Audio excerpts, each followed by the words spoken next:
ಆಮೇಲೆ ದಯಮಾಡಿ ಯಾವ ಹೂವಾಪೋಗಳಿಗೂ ನನ್ನ ಸೆಲೆಬ್ರಿಟಿಗಳು ಕಿವಿಗೆ ಹಾಕೋಬಿಟ್ರು.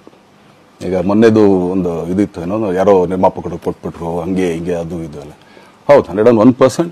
ಯಾಕಂದರೆ ಸೂರಪ್ಪ ಬೊಬ್ಬ ಅವ್ರಿಗೆ ಆ್ಯಕ್ಚುಲಿ ವಾಪಸ್ ಕೊಟ್ಟಿದ್ದು ಏನಕ್ಕೆ ಅಂತಂದರೆ, ಸೂರಪ್ಪ ಬೊಬ್ಬ ಅವ್ರು ಆ್ಯಕ್ಚುಲಿ ನಂತರ ಸಿನಿಮಾ ಮಾಡೋಕ್ಕೆ ಬಂದಾಗ ಅವ್ರದ್ದು ತುಂಬ ಕಮಿಟ್ಮೆಂಟ್ಸ್ ಏನೋ ಇತ್ತು ಪಾಪ.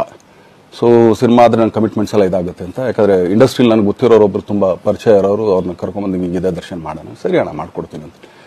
ಬಟ್ ಈಗ ಆ್ಯಕ್ಚುಲಿ ಈಗ ನಡೆದಿದ್ದು ನಿಮಗೂ ಗೊತ್ತು, ಯಾಕಂದರೆ ಟೈಮೆಲ್ಲ ವೇಸ್ಟ್ ಆಗೋಯ್ತು. ಈ ಟೈಮಲ್ಲಿ ಮತ್ತೆ ಅವ್ರ ದುಡ್ಡನ್ನ ಇಟ್ಕೊಡೋರು ಪಾಪ, ಅವ್ರಿಗೆ ಇನ್ನೂ ಕಮಿಟ್ಮೆಂಟ್ ಜಾಸ್ತಿ ಆಗುತ್ತೆ. ಸೊ ಅದಕ್ಕೋಸ್ಕರ ಸರ್ ನಿಮ್ಮ ಕಮಿಟ್ಮೆಂಟ್ ತೀರಿಸ್ಕೊಳ್ಳಿ. ಸೊ ಮುಂದಕ್ಕೆ ಒಂದು ಒಳ್ಳೆ ಸಬ್ಜೆಕ್ಟ್ ಸಿಗ್ದಾಗ ಖಂಡಿತ ಮಾಡೋಣ ಅಂತ ಅಷ್ಟೇ. ಆಮೇಲೆ ನಾನು ಪ್ರೇಮ್ ಖಂಡಿತ ಸಿನಿಮಾ ಮಾಡೇ ಮಾಡ್ತೀವಿ. ಯಾಕಂದರೆ ಅದು ನಮ್ಮ ಗುರುಗಳು, ಹಾಗೇನೆ ನನ್ನ ಪ್ರೀತಿಯ ಸ್ನೇಹಿತೆ, ಅದು ರಕ್ಷಿತನ ಆಸೆ ಅದು. ಸೊ ಇಲ್ಲ ಮಾಡೇ ಮಾಡೋಣ. ಸೊ ಬಟ್ ಒಂದೇನಂದ್ರೆ KVN ಪ್ರೊಡಕ್ಷನ್ಸ್ ಅವರು ಪ್ರೊಡಕ್ಷನ್ ಮಾಡ್ತಾ ಇದ್ದಾರೆ.